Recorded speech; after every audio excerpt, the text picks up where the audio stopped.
Hey, it's E.B. Moss, and this is a bonus episode of Insider Interviews with media and marketing executives. And I say it's a bonus episode because I had no idea I was going to record this. I was invited to attend a panel discussion hosted by Freepik, and that's a consortium of all these amazing AI tools that creators are using to create broadcast-ready quality video and a bunch of other things. So I spontaneously spoke with the co-founder and CEO, Joaquin Cuenca, and he talked about some of those tools and how they are on the bleeding edge of AI. Then I spoke with one of the users of those tools and more. It's Alexia Adana, and she is a creative director at Edelman, and she is really leveraging AI both professionally for them and their clients like Microsoft, as well as herself personally in creating a whole universe of original storytelling through AI. She's going to explain how having the human touch involved is what separates the ability to copyright from replicating AI. So this is a pretty informative but fast-paced conversation with two experts, as I said, on the bleeding edge of AI. This is an incredibly spontaneous bonus episode. You might hear a little ambient noise because I have been sitting in on a presentation by Freepik CEO and co-founder, I believe, Joaquin Cuenca. Did I get that right? Absolutely right, yes. Yay, perfecto por mí. Yay. So I was invited to attend a demo, a panel discussion with some folks from PepsiCo and Edelman and RGA and you, and explain what you walked us through, Joaquin. Well, I presented a future of optimism, I hope. Oh, so nothing big. Just, yes, okay, no, life-changing. Everybody's talking about how AI can kind of steal our future, can take our jobs, can take our dreams. And we don't see that happening. What we see is AI helping us get out of our minds what we want to create, helping us create. We see it as a tool that is controlled by humans. And we see it as something that can remove all the grunt work, all the things that are not really meaningful, and help us create. So we see that as a helper to creators. Okay, so allowing humans to break down the barriers to what we want to create, yes, and it just being a tool. You said something really unique earlier in your presentation that as much as AI might change and evolve, you can't replicate a human. Talk about that. Many people think that I'm wrong, okay? Some people will think, oh, wait a second, Joaquin, but AI is getting better and better by the day. Yeah. There will be a time where they are smarter than us. Yeah, okay. What is that we can do that an AI cannot do? What I mean is that we are the sum of our experiences. And that makes us unique. Yeah. Okay? Each of us unique. And you cannot copy us. I think there's a very fundamental difference, is that you can copy an AI. It may look trivial. You can almost like plug in a USB drive and copy it. You can plug it in another computer, you can restore it, and you can run it again. The other difference is that you can pause it, but you cannot pause a human. You cannot stop a human. You can't post a human? Yeah, no, you cannot. But right, think about how important that is you can fail a human, but you cannot fail an AI. If you fail an AI, you can erase that, okay? Because they're just waiting for you. Right. So if you fail a human, that's another very important difference. That's permanent. Mm-hmm. Humans, we do not forget. Right. It got into you, okay? So when I say that you cannot copy a human, is that what makes you, you. Mm-hmm. And I think that us as creatives, we, not always, but when we do a good creation, we put some of us into it. Yeah. Okay? Otherwise, why will they hire you instead of somebody else? Okay. Okay. And so all of our conversation today has been about the use of creativity and the application of AI in that. And You guys are doing some amazing stuff with Freepik. Explain that, please, and what you're doing now with your particular set of tools. We are shortening the path between idea and execution. Okay. So we are helping creatives achieve greatness. Okay. Can I be great? Yeah, everybody, not everybody, but you can help everybody do better. Be better, yeah. For Okay, sure. and that's what we want to do. Yeah. We want to help people deliver great things that they are proud of. Okay. In practice, what it means is that we have tools that help you get the current work out of the way so that you can more easily deliver what is in your mind. Oh, okay. And one of the things, we'll talk specifics, that might be in my mind is if I wanted to generate a bespoke video of someone in a green dress, and then I changed my mind and I wanted it to be blue. I mean, that's pretty basic, right? Yeah. That's like Yeah, but think table about stakes. Yes, but think about, even though that's very basic, how difficult it was before. Yeah. You could not experiment. You could not say blue. No, wait a second. Red. No, we'll try yeah. with burgundy. No. Yeah. So those were things that were very simple to imagine, Yep. very difficult to execute.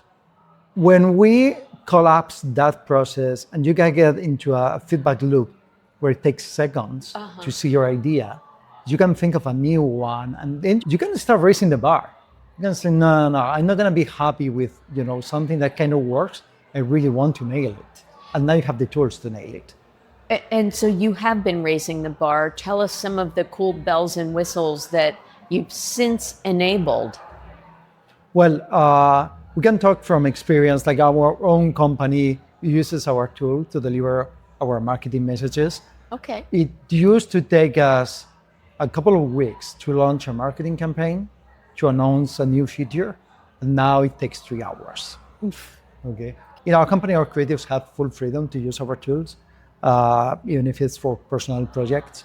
And there is an artist in our team. She studied photography, and when I was talking with her, she told me that before AI, the number of images that she could create was very limited because it was so expensive to work in photography. You need to set up the scene, the makeup, the lights.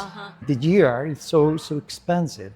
And now she can get out everything that she can dream of. And she has like the right language, the right imagination. And now that's the only thing that you need to create the images. So I would think that you have to be a decent writer in order to get out of your mind the prompt or the instructions. Not anymore. Not No? anymore. No. Now you need to have a little bit of visual language.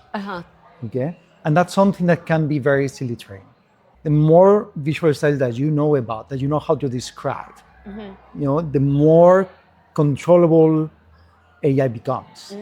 Starts to understand you. And you need to get into the feedback loop because you will see quickly what are the things that AI doesn't understand and the things that actually work, and what kind of words you can use that will change the result. It's really an iterative process. It takes some time. It's a tool, and it needs mastery. And where are we with copyright legalities, emulating a style? Yes, you cannot get too close to somebody, okay? But imagine that you say, hey, I want to get an image in the style of Picasso. Copyright is about the right to copy something. And in this particular space, you are not copying an image. Okay? You are using style as inspiration. Okay. But the styles are not covered by copyright. I see. Okay. I also did an episode a few back that I'll link to with 2 TV producers, and they have used your tool, and we had a whole conversation about where talent is needed less and less. So how do you feel about that? I don't believe you need less and less talent.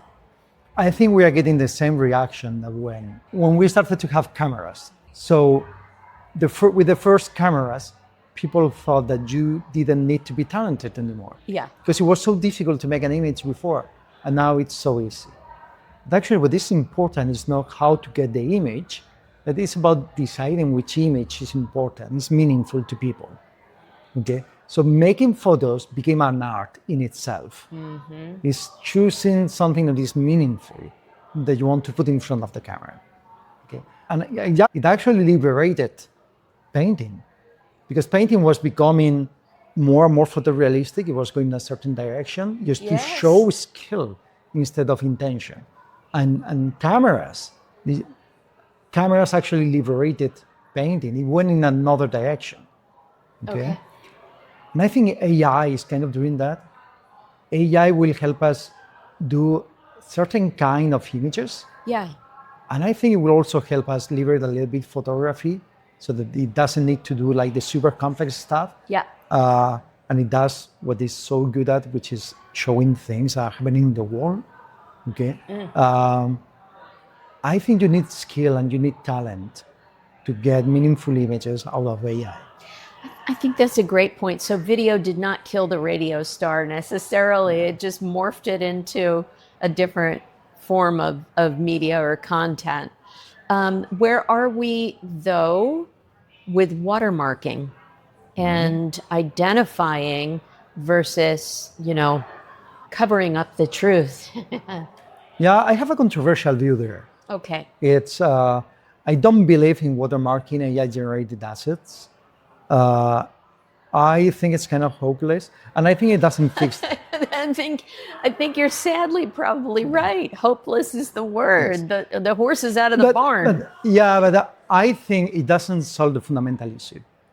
I think the fundamental issue is about trusting the person that gives you the image, trusting that image represents faithfully reality. Okay. Yeah. Let me give you an example. Okay. There are some people that do not trust that men went to the moon. Okay, that was before AI. Okay. Okay, and even before computers. Well, some people believe that it was all set up. Yeah. Okay, so you don't even need technology. You don't even need to fake the image. What you need is to trust that image represents reality, and that transcends the creation of the image itself. Even with a photo that is 100% real, you can have question marks or if that represents something that is authentic. That's true. I think we have more and more question marks, though, now. But it's a whole other ball game. So tell us some of the specific tools and deliverables that your product offers. Rattle some off for us and wow us. Yeah, so we have tools to create images, to edit images. Like more and more, that is something that is happening. It used to be only for low resolution images. Now it's available for 4K images. We can create videos from those images. You can choose how the video starts, how the video ends. You can choose more and more what the video is doing in the middle. And these are like broadcast ready. These are absolutely 100% broadcast ready. I will say it's the only company that is both safe and exciting. Safe and exciting. Yeah, you usually get only one of those two. Okay. Okay. So we are a company that is moving very fast. It's integrating the latest technology, but at the same point, we are a company with a long history into managing assets. We have been 15 years in the industry. So we have an enterprise solution that provides indemnity, we cover all the liabilities. We understand our responsibility in the industry and being copyright safe. So we have an exciting product that keeps updating, that is top-notch, at the edge of what's possible, and deliver in a way that is safe to use in the industry. Now, one of the fellow panelists here was asked about hiring and upskilling and will agencies face a demise? But it sounds like one would have to learn to use your tools, and then one would have to become really good at it, and that makes them more hireable. So that's another way that humans are not going away. I think there is a world of opportunities in front of us. I don't think we are going to lose jobs. Okay. I think we are going to transform jobs. That's certainly okay. We have been through this many, many times. Like, think about it. We got computers. There's an incredible number of things that are possible today that were not possible 30 years ago. Yeah. And yet we are all working and in things that are every time more and more meaningful. I find that we are now way closer to our creations. It's way simpler to create. And I'm really optimistic about the future, about what we can achieve in the future. You know, in that episode I mentioned with the producers, which was several months ago, I mentioned that I had lost a voiceover job to an AI-generated voiceover. And I happened to see that video with the fake voice, and it was lovely tones and everything, but the wrong inflections. And do you know that just a few days ago, that prospective client reached out to me and said, "Amy, can you redo the voiceover? We need a human after all." So I know that things are going to change rapidly and that voice will get the inflections down. PepsiCo gave an example of how they want to regionalize a series of ads and do versioning, and they can use 11 Labs in this case and add a Southern accent for those in the Southeast or whatever it was. Is there anything that really wows you that you're most proud of? It's people that feel proud of what they create. Yeah. And not constraining creativity. That's what I feel most proud about. But there is so much more that we can do now that will create new opportunities. Where do people find Freepik? Go to freepik.com. That's it? Yeah, that's it. That's it. Easy breezy. All right. I'm signing up, man. Thank you. Okay. Happy Thank to you have so you much, with us. Joaquin. Thank you. So one of the panelists that was speaking along with Joaquin was Alexia Adana, and she is at Edelman, who we know and love. Alexia is doing some really cool things. Tell us about it. Yeah, thank you for pulling me aside to have a chat. So yeah, I lead creative innovation at Edelman in the US. And basically what that means is I partner with creatives, technologists, and designers to build interactive and immersive experiences, whether that's digital, in person, it could even be social with, augmented reality filters. And I'm also an independent visual artist. So I combine photography and 3D and video with AI to tell immersive stories. I can't. Wow. It's amazing. So you're sort of, if it were me, it sounds like you'd be living the dream between tech and creative and being human and moving the field of marketing forward too, all at once. It's really interesting because this is just who I am. Ultimately, I'm an artist. I'm an image maker. So any tool that comes about and becomes, especially democratized and is easy to use, I just learn how to use it. So my first love was photography. I am a photographer. And then I learned video, and then I learned editing, and then I started producing and directing, and then I learned 3D, and then AI came out, and I was like, well, of course, and so I'm just a naturally curious person, and I just love to make things. So it's inevitable for me to kind of be in this space doing this thing. It's really remarkable. You're kind of emblematic of the kind of person that is made for this time of our lives, I think. Where were you before Edelman? I was a creative director at Footlocker. Okay. Yeah. All right. I know I've gone so many different routes in my career. But that was nice because I was at Footlocker right when the pandemic hit, like right before everything shut down. Yeah. And so that's how I actually started getting more into augmented reality and 3D. Because at the time, the metaverse and NFTs and all that stuff. And I was like, this looks really cool. And I just every morning I taught myself how to use Blender, which is a open source 3D software.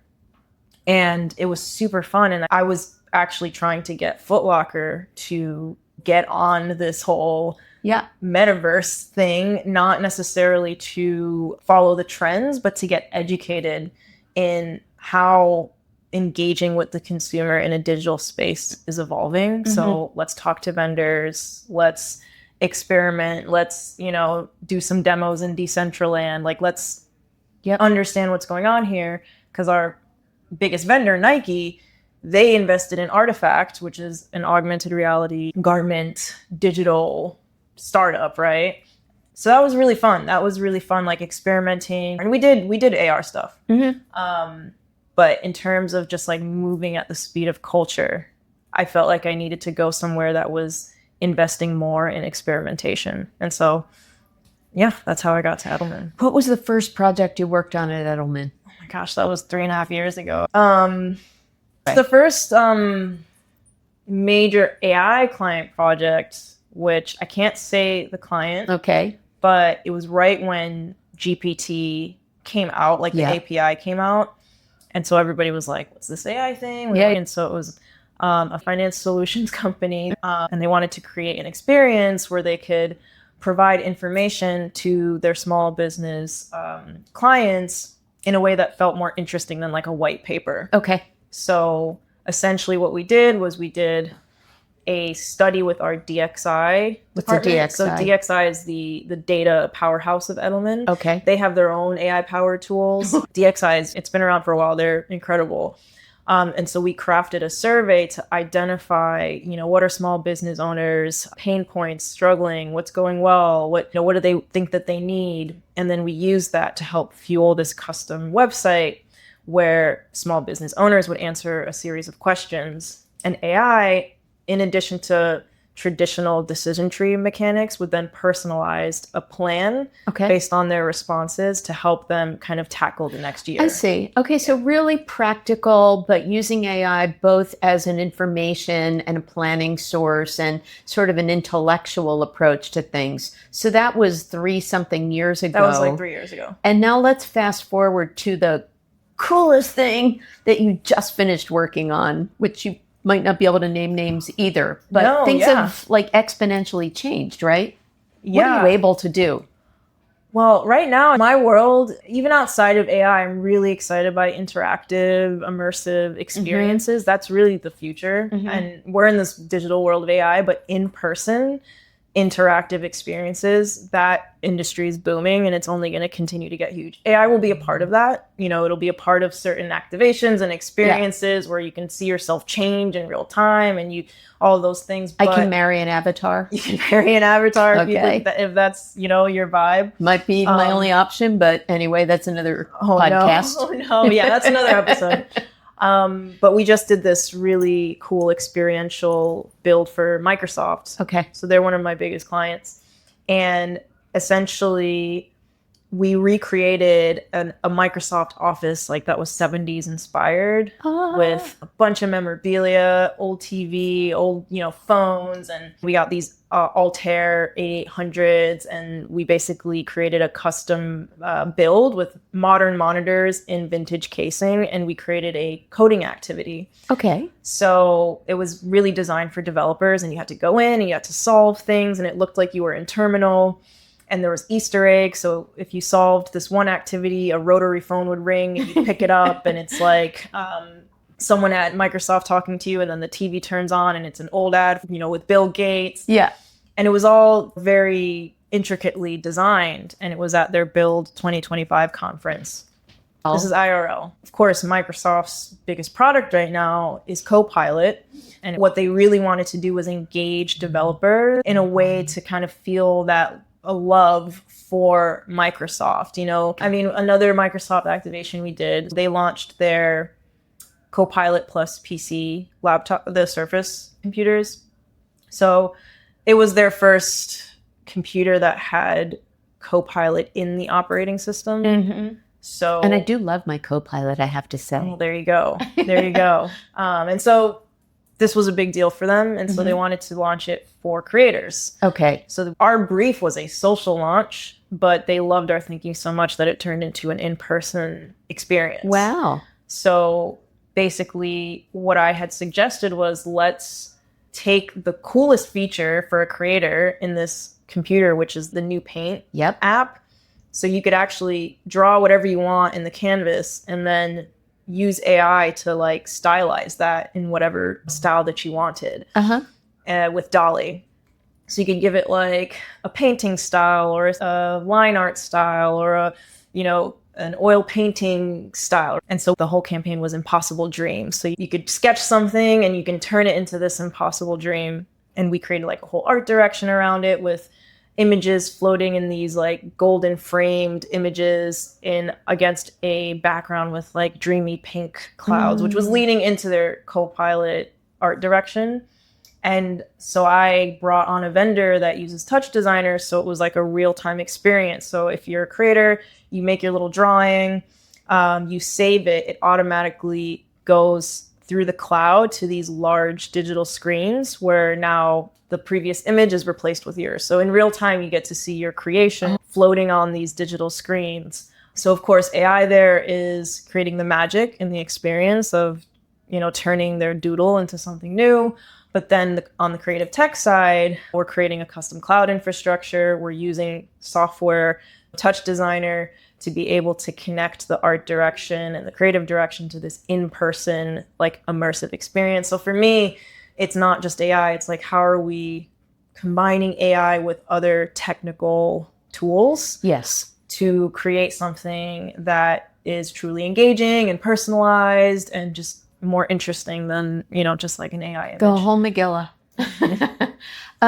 You had said something on the panel also that is kind of related to this, where as an artist yourself, you might create a sketch and then upload it into a certain tool and then download it and then upload to something else and add something else.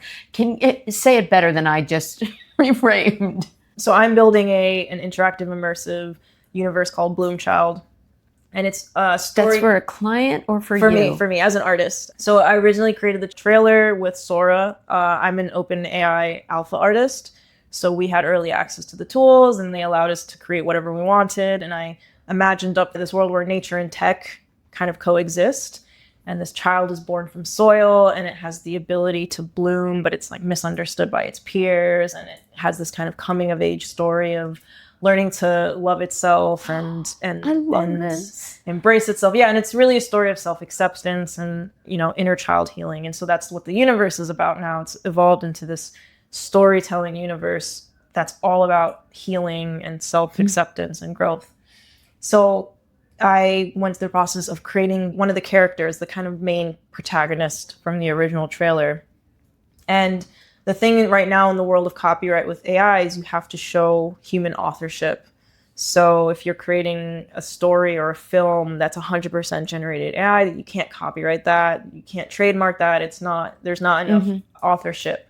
So I'm documenting this whole process where it's from my vision, it's from my sketches, and I'm just using AI to like add the styles to it and kind of give me like a starting place and filling in the gaps where there's a skill gap, right? Okay. Or there's just a time gap, So I start with a sketch in a notebook. I upload that sketch to AI. I ask it to give it a style based on my art direction. It gives me an image. I then edit that image in Photoshop so it looks the way that I want it to look. I upload that image to another AI tool that turns that image into a 3D character mesh. I bring that character mesh into Blender, and then I actually design the character. I just need the foundation of the mesh, but I actually then license 3D assets like flowers and mushrooms and grass, and I actually design the character, and even the eyes I do myself. And then I upload the image of that 3D character into AI with a scene description.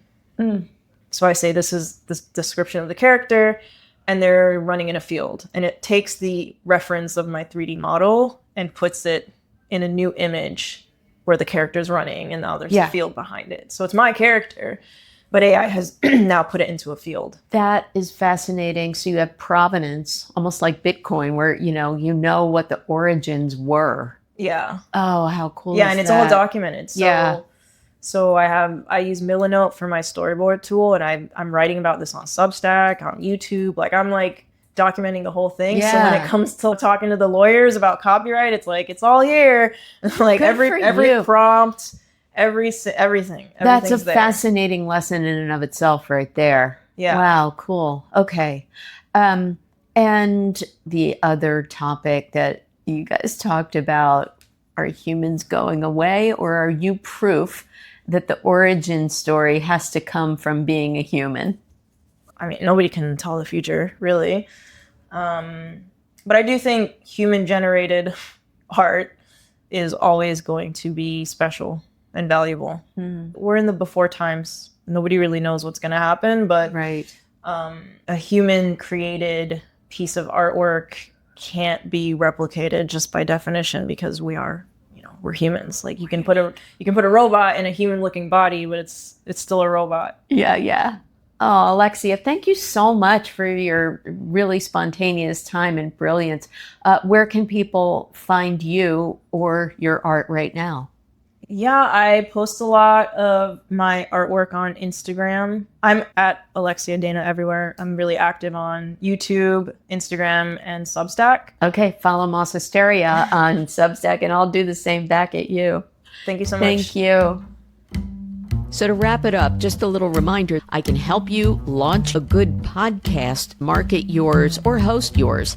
And if you want to support this fabulous free content, you can find me at buymeacoffee.com/mossappeal and reach out at mossappeal.com. And a big shout out to John Clayton for the theme music. But truly, thank you for listening, learning, and sharing Insider Interviews with me, E.B. Moss.